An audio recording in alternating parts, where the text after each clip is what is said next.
Sir, Manjhi जी का एक tweet आया, उन्होंने कहा कि दामाद और बेटा दो प्रकार के थे, एक लायक होते और एक नालायक होते। इस ट्वीट को आप कैसे देखते हैं? किस दृष्टि से सोचते हैं कि किसका बेटा लायक और नालायक? आज तक नालायक और नालायक उनमें फर्क नहीं पड़ा था। है जिसका बेटा लायक होता है वो बाप के स्वर्ग में रहता है, दामाद दामाद में होता है, वो तो पराया धन में होता है। वो लोग दामाद को रखते हैं जो खुद दूसरे पर आश्रित रहते हैं, उनका बेटा उनको मान सम्मान और कदर नहीं करता, तभी नहीं दामाद को रखेंगे। जिसका स्वयं बेटा कर्णधार हो वो दूसरे पर कैसे आश्रित रहेगा? पिता के दम पर क्रिकेट में भी मौका मिला।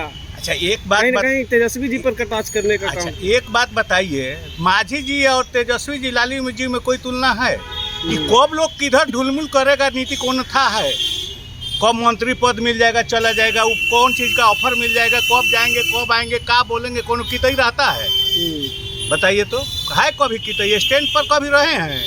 कोई तरह का स्टैंड पर बताइए इनको, मांझी जी को। आप लोग की तरफ से दामाद आयोग का पोस्टर लगाया जा रहा है बार बार, क्या कहिए? अच्छा, ये वो बात कहिए, सबसे पहले ये लोग कहते थे, ये लोग भाजपा के लोग, चाहे मांझी जी जितने सपोर्टर हैं, कि बाप रे बाप ये चीज़ हो गया, वो चीज़ हुआ, आरजेडी ये नौकरी। आज तक दामाद वाला आयोग तो नहीं चला था कि अपने पुत्र के साथ एमएलसी विधायक को अपने मंत्री पद ले, वहीं जाकर मंत्री बन गया, साथ साथ अगर वो भी अगर नहीं पूर्ति हुआ है तो दामाद को भर्ती शुरू कर दिया है। अब बिहार में लगता है कि आपको कि दामाद आयोग है जबकि एससी आयोग बनाया गया? अरे एक बात है, सुनिए, हम सबको बात एक लाइन में बात कर देते हैं। इतना ना इस स्वार्थ में ये लोग अंधा हो गए हैं जिसका कोई जवाब नहीं है। इतना लोग बीजेपी के लोग स्वार्थ में अंधा हो गए हैं जिसका कोई, और इनके मांझी जी सारे ग्रुप है जिसका कोई जवाब नहीं है। एक पोस्टर और भी लगाया है कि मेरा बाप चारा चोर, तेजस्वी यादव को बताया गया। ठीक है, जो चारा चोर का पोस्टर लगाया है उनके पिताजी से पूछिए कि उनके बाप कौन चोर थे जिनको लालू यादव ने रखा था, कौन चोरी में थे कि उनको बंद कर रखा हुआ था।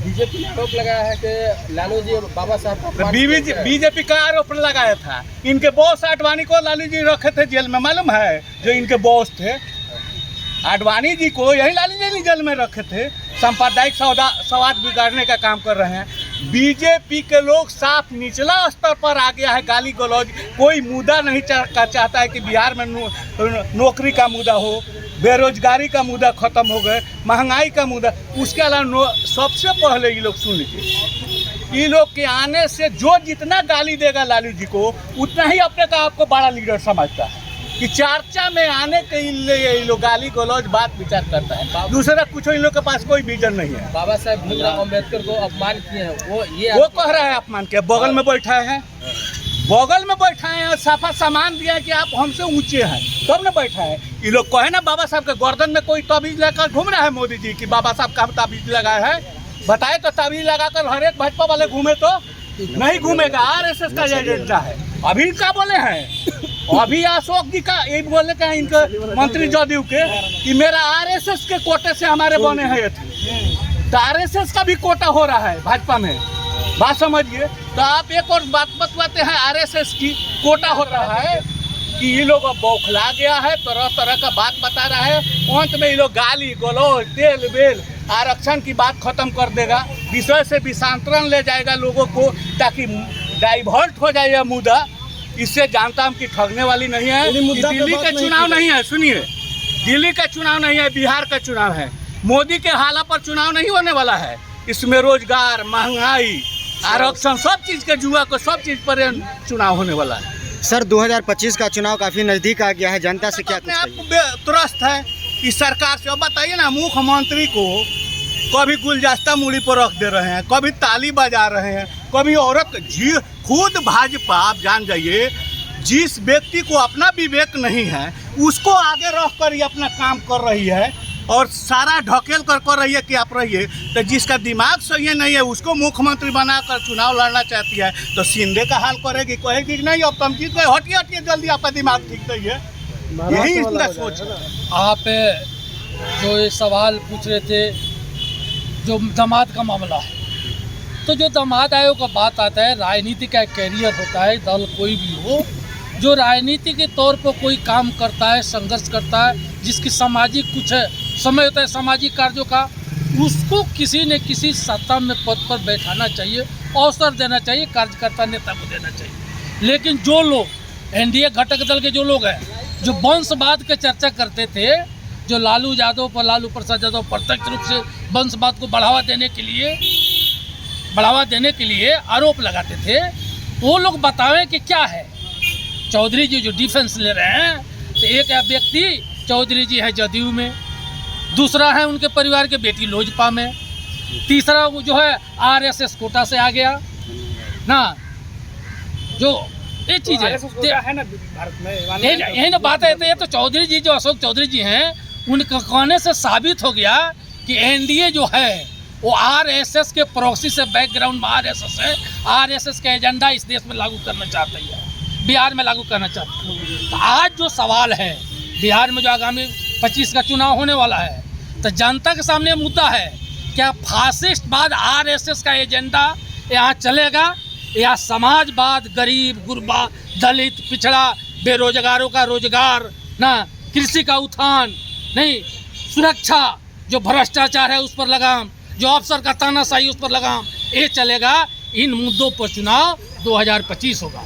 और जो बनावटी आप जो बात कर रहे हैं जंगल राज की, आप बात कर रहे हैं, अभी जो कर रहे हैं चारा वाला सवाल, तो एक तरह के एंटी प्रोपगंडा करके, एक गलत तरह से अफवाह फैला करके, जनता को दिग्भ्रमित करके, जो वोट को डिवीजन करके एनडीए सरकार में आई।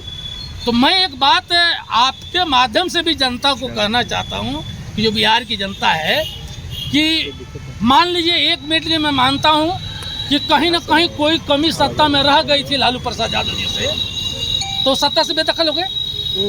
तो कोई अगर गलती करता है, राजनीतिक हो, सामाजिक हो, न्यायिक व्यवस्था हो, संविधान और समाज में जो व्यवस्था है, तो जनता लालू प्रसाद यादव जी को, राष्ट्रीय जनता दल को एक बार ही हराना काफ़ी था।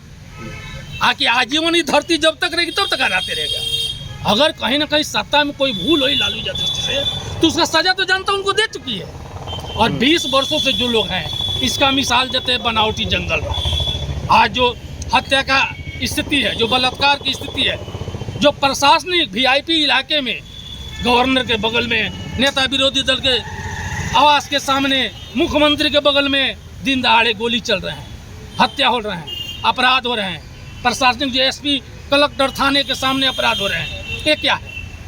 ये कौन सा महाजंगल राज है? तो आप जो बात करते हैं जंगल राज था, तो जंगल राज अगर 1 मिनट में था और वही रहना था, तो आपको जनता क्यों बिठाई? आपको उससे मुक्ति के लिए नहीं बिठाई जी। तो यही मुक्ति दिखाई दे रहा है। ये बात तय है कि जो आरएसएस के प्रॉक्सी पर, बैकग्राउंड पर, जो पिछड़ा वोटर्स है, जो अति पिछड़ा का वोटर है, जो वैश्य वोटर है, जो अपर कास्ट का वोटर है, इन लोगों को दिग्भ्रमित करके, और जो एनडीए सरकार बिहार में चला रही है, जोड़ घटाव करके, अप्रत्यक्ष रूप से गलत तरीके से, अप्रजातांत्रिक तरीके से, वो चीज़ 2025 में खात्मा हो जाएगा। वोट उनका जो है वो खिसक चुका है। चलिए, आपका परिचय क्या हुआ सर? मेरा परिचय है, हम राष्ट्रीय जनता दल के राज्य स्तरीय नेता हैं। अभी चुनाव हो रहे हैं, नई कमेटी बनेगी, तब पार्टी जो राज्य स्तर पर जिम्मेवारी देगी उसका हम निर्वहन करेंगे। अभी राष्ट्रीय जनता दल के एक मजबूत लीडर समझिए, कार्यकर्ता समझिए। हम लोग कर्पूरी ठाकुर प्रोडक्ट है, लोकदल से सोशलिस्ट पार्टी के ज़माने से नहीं।